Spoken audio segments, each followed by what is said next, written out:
Oi, eu sou a Camila Pires e Her é um dos meus filmes favoritos, se não o meu filme favorito.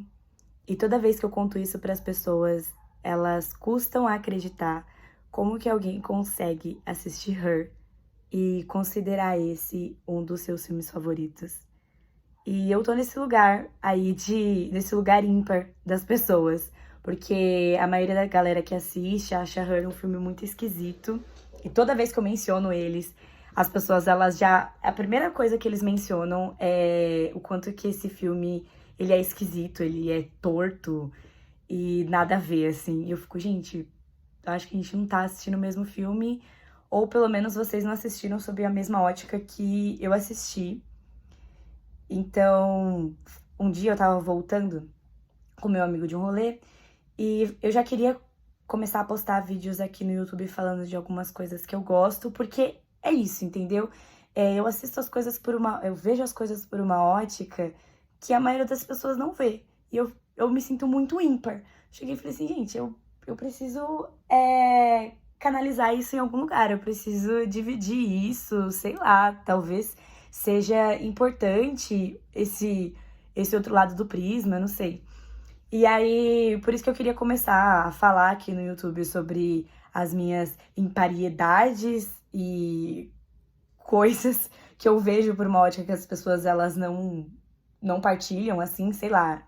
E aí, quando eu tava voltando com meu amigo, ele ficou assim, revoltado que Her era um dos meus filmes favoritos. E foi quando eu decidi, eu falei assim, beleza, tenho a ideia. O meu primeiro vídeo no YouTube vai ser sobre Her, porque eu encontrei o meu diferencial, assim. O meu diferencial é que eu sou uma das poucas pessoas que gosta desse filme. Então, beleza, eu vou por esse caminho. E aí, qual que é o meu lance, assim, com Her? Eu não vou falar nesse vídeo sobre como uma pessoa que entende de cinema, até porque eu tô longe disso.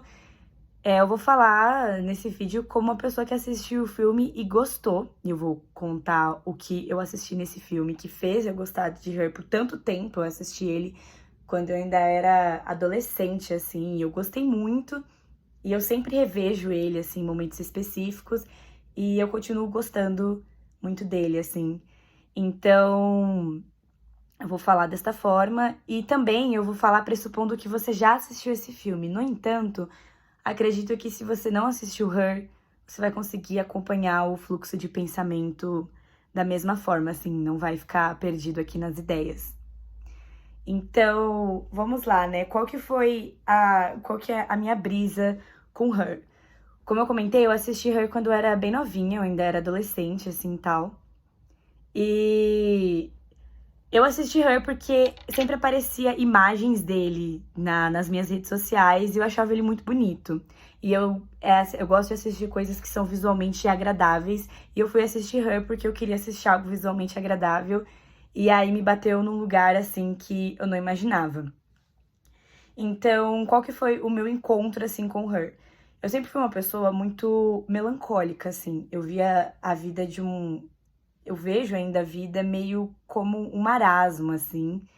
E isso enquanto eu era adolescente, que é um momento, assim, muito de euforia, de sonhos, de, sei lá, de revolta e tal.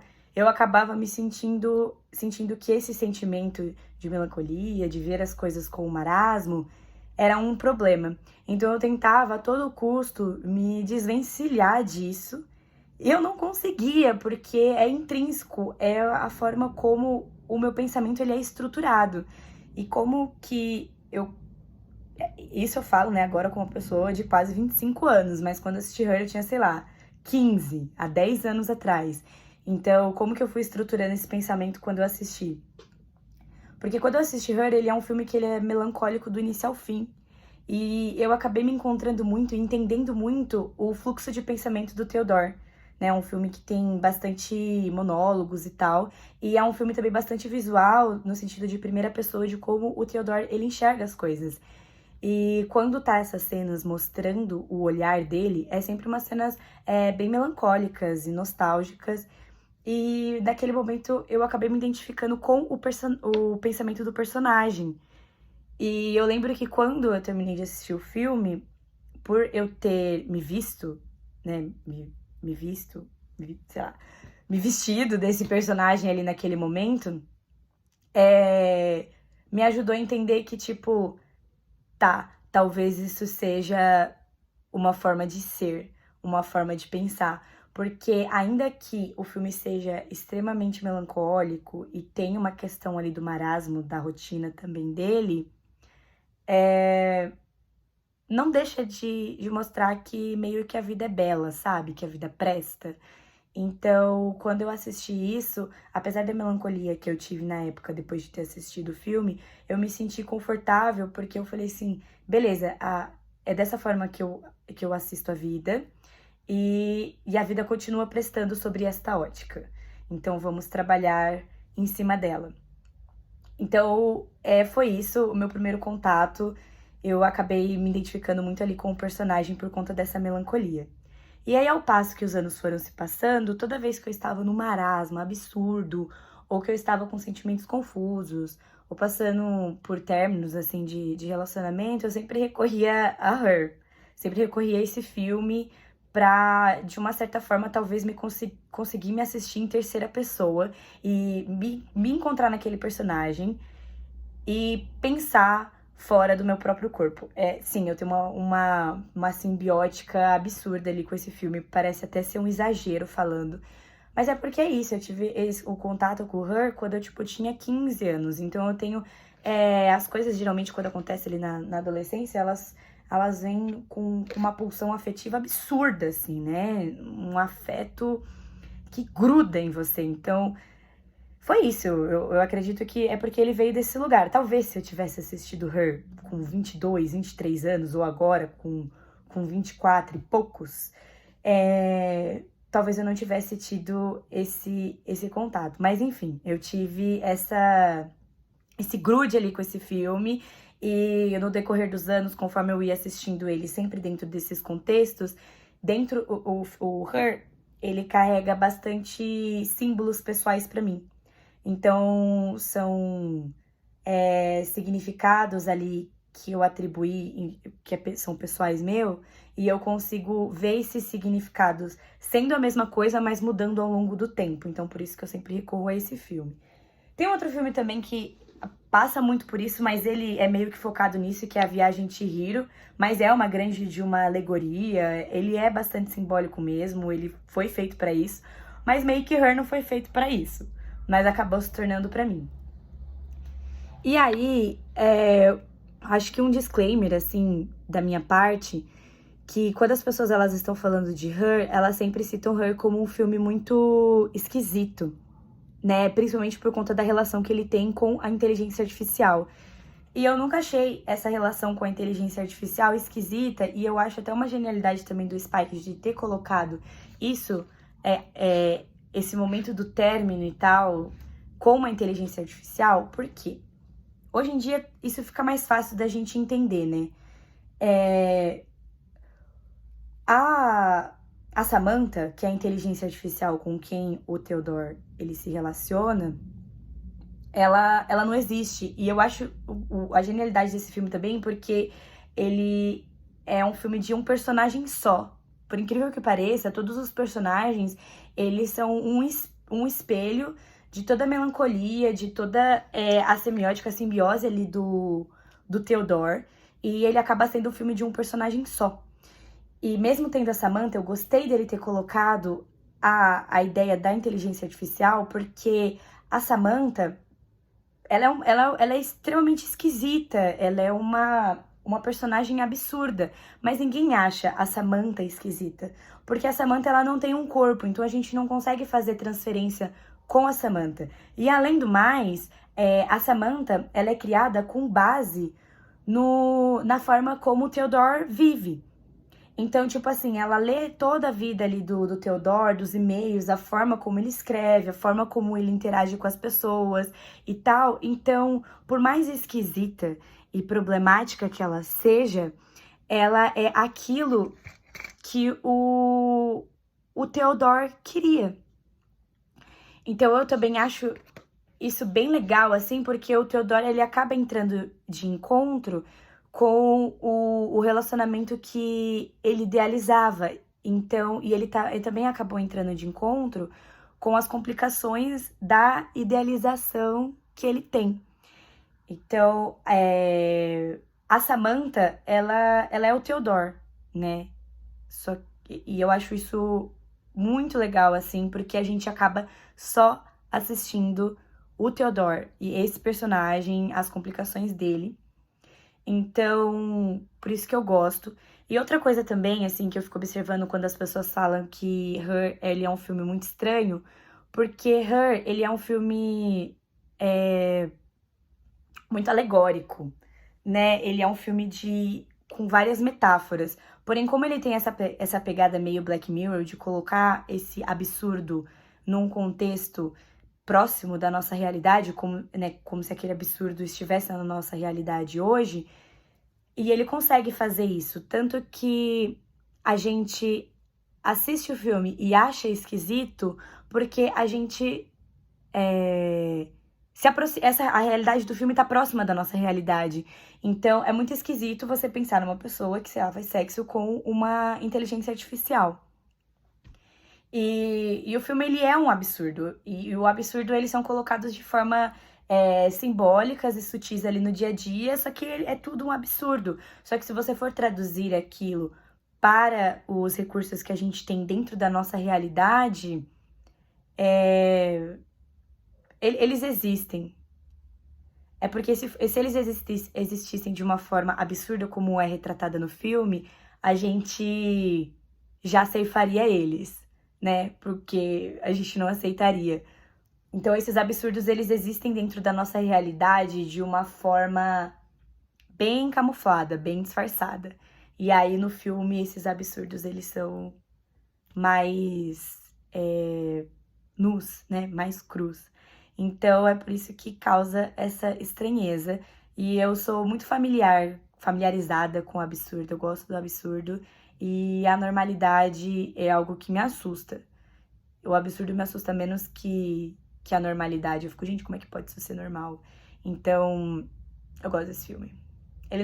Sei lá, eu tô pensando sobre isso porque, olhando de um lugar não pessoal pro Her, ele realmente ele não tem tudo isso de recurso. Mas é que ele tem esse lugar simbólico aí pra mim.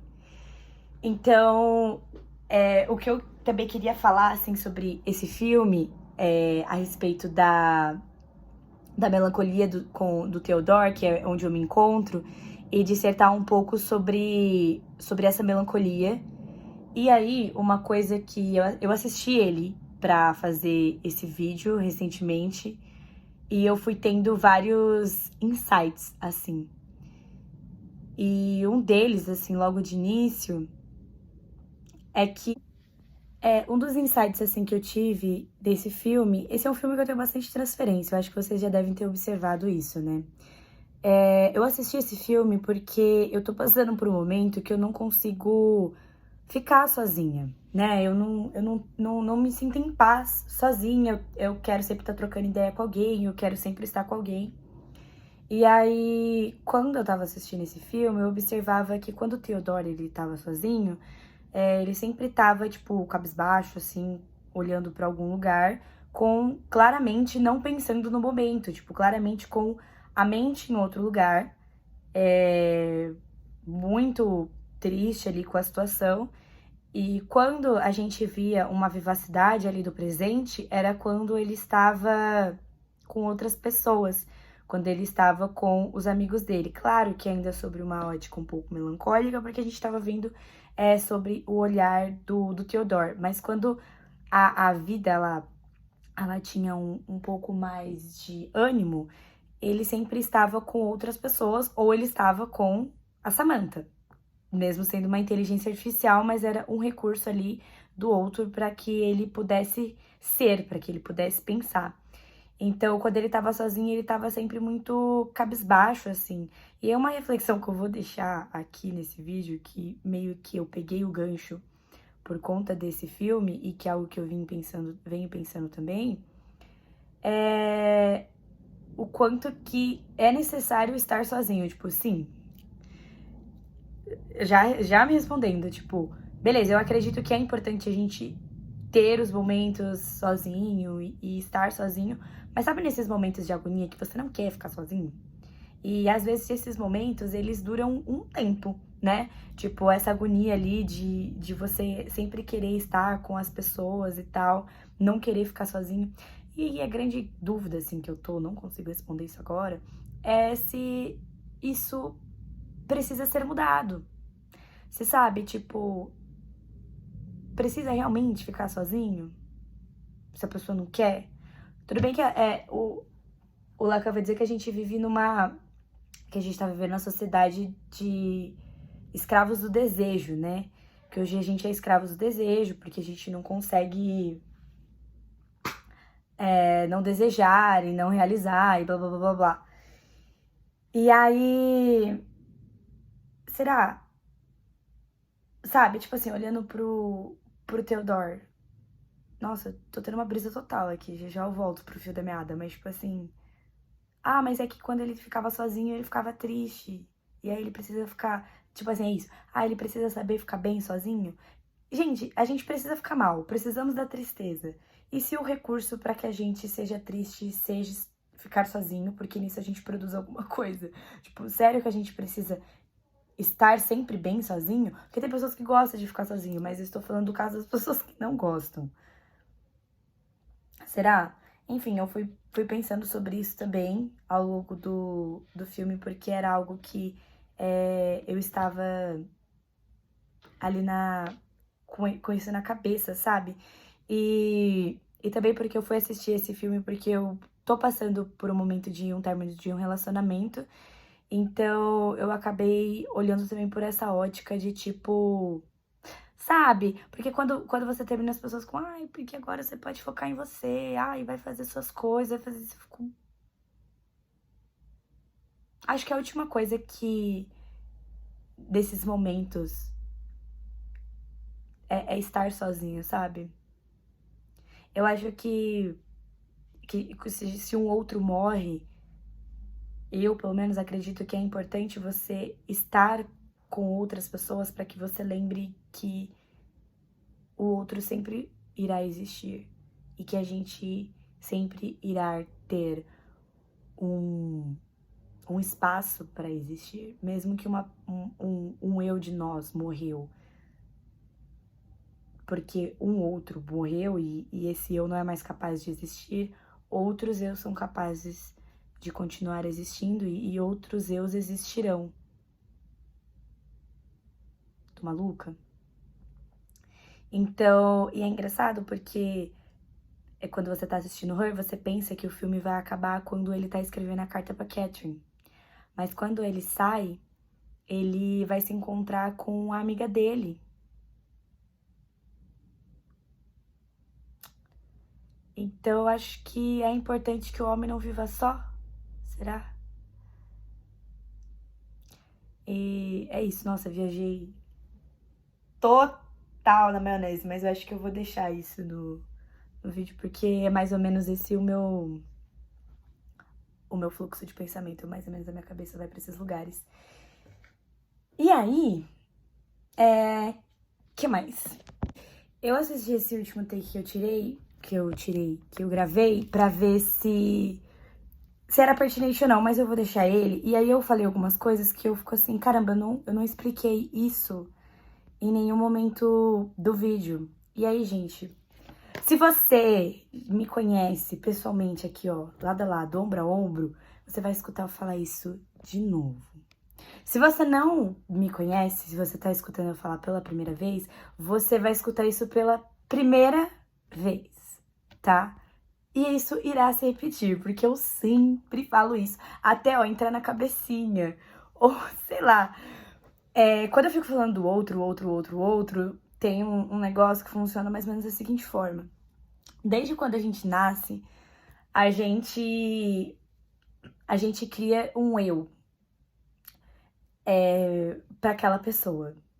Porque a gente só existe, ó, a gente só existe através do outro. Então, para que o nosso eu exista, a gente precisa ali do outro, né? Vamos dizer, nesse caso, uma pessoa. Da outra pessoa para que esse nosso eu se desenvolva. E ao passo que a gente vai conhecendo outras pessoas, a gente vai desenvolvendo outros eus. Mas se para que este eu exista, eu dependa do outro, e este eu passou a existir para esta pessoa, quando esta pessoa deixa de existir, um eu de nós meio que morre, deixa de existir. Algo que a gente era, não é mais. Então, é o caso de quando a gente vai crescendo, emancipando dos nossos pais, porque a gente deixa de ser aquele eu daquela criança, daquele adolescente, a gente não é mais aquele eu. A gente acaba se tornando uma outra coisa, então aquilo deixa de existir.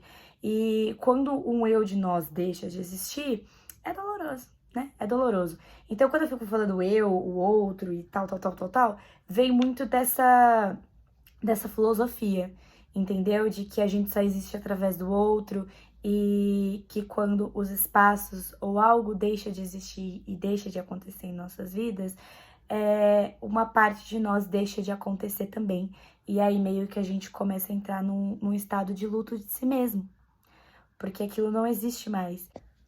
Oi, eu tava editando, né, compilando esses vídeos, e aí eu cheguei na última parte, que é quando eu fico falando desse eu e do outro, e eu senti que ficou uma ponta solta.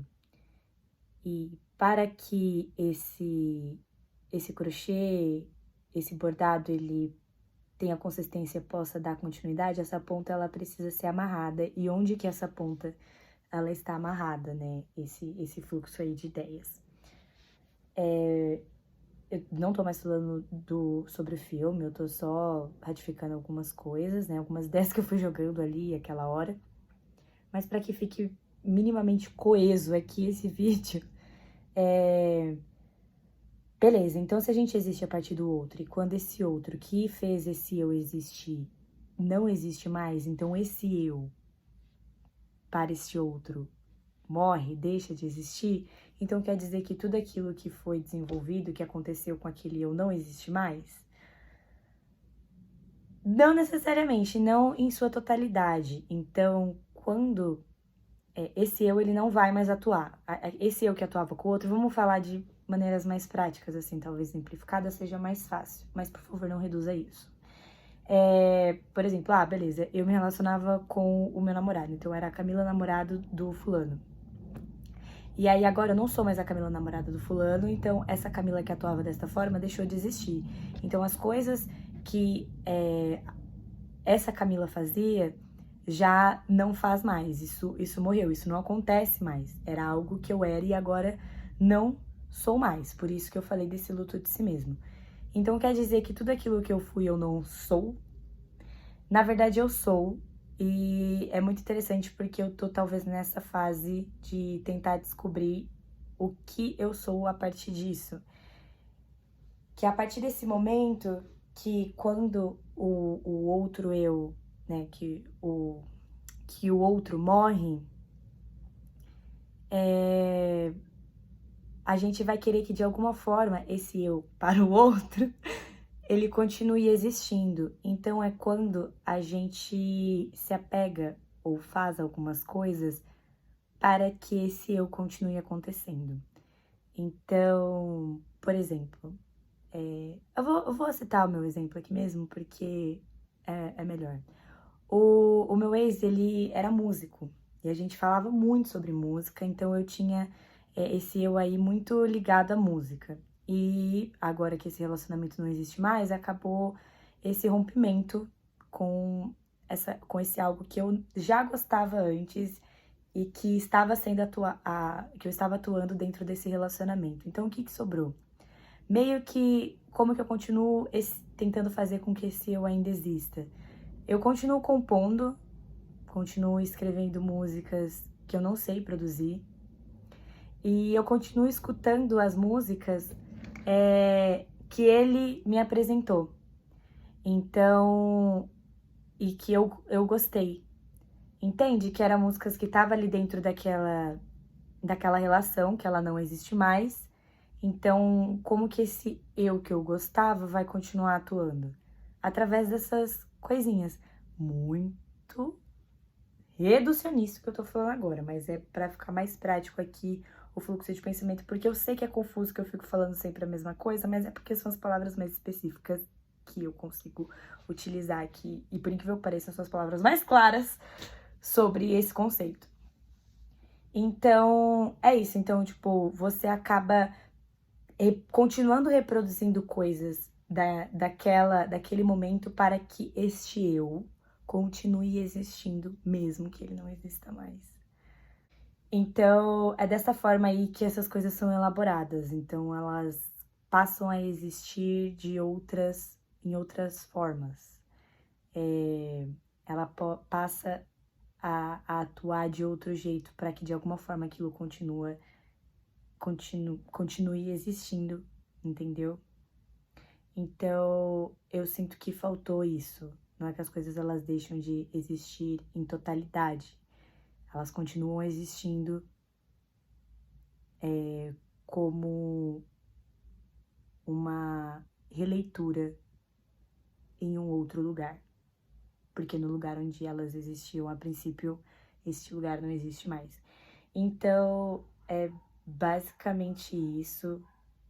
Eu queria compartilhar, não sei se ficou confuso, mas é algo que eu acho muito legal, assim, levar esse tipo de pensamento, porque esses eus, eles estão deixando de existir, passando a existir todo dia, toda hora. E é isso, é por isso que a gente faz muitas coisas que a gente fazia quando a gente era criança, quando a gente era adolescente. E é por isso que nem tudo que a gente faz sobre esses eus que não existem mais é algo que a gente gosta. Mas às vezes é desta forma que a gente vai conseguir manter aquilo ainda existindo de uma certa forma para nós. Então, é isso, a gente é essa colcha de retalhos de tudo aquilo que um dia foi e que agora é esta colcha de retalhos, desses retalhos que um dia foram outras coisas e que agora ele é uma outra coisa só, com todas essas coisas juntas.